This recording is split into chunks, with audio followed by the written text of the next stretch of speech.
Think we can live and learn from those guys. Well, not me, I'm tone deaf, but I'm sure heaps of you out there have dreamed of being a rock star. The fame, the fortune, not to mention the other, let's call them offstage fringe benefits. Well, Maggie Palmer has a fascinating yarn about a bloke who gave up all that, as he puts it, for the love of God. First, there was the Beatles. Then came Australia's own The Flies.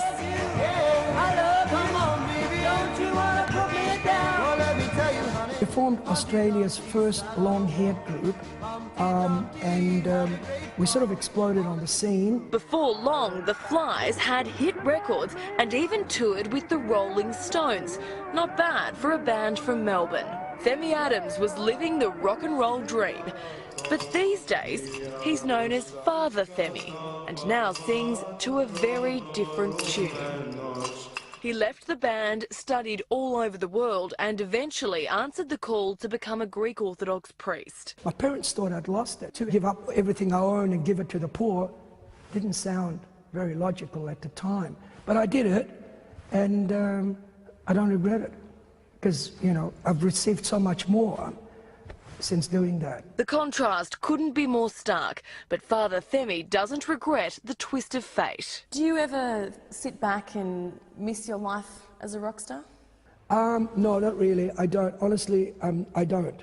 I thank God I'm out of it, because it is superficial. He left behind the material world for a life of poverty and chastity, and 30 years ago he headed to Africa to help. He was shocked by what he found. He couldn't ignore the war-torn country of Sierra Leone. He now lives in the small West African nation, scarred from years of conflict. Babies, men, women, grandfathers, grandmothers, legs chopped off, arms chopped off. So right now we've got thousands and thousands and thousands of people without arms and legs, you see, trying to function. Father Themmy and his team help them function a little better. His charity, Paradise for Kids Africa, provides education, health programs and life skills to otherwise forgotten people. There are still many challenges because of the enormous poverty that exists there. Horrors, the sadness, the hardships they suffer further highlight for him just how lucky we Australians really are. Are we a superficial bunch? I think that's a good question, Maggie. There are two possibilities you can conclude. One, we are superficial, or rather, I would say we're apathetic, or we don't have knowledge of what is going on.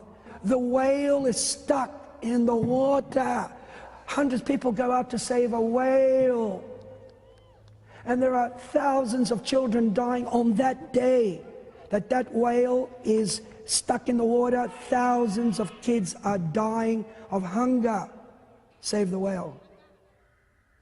That's a paradox.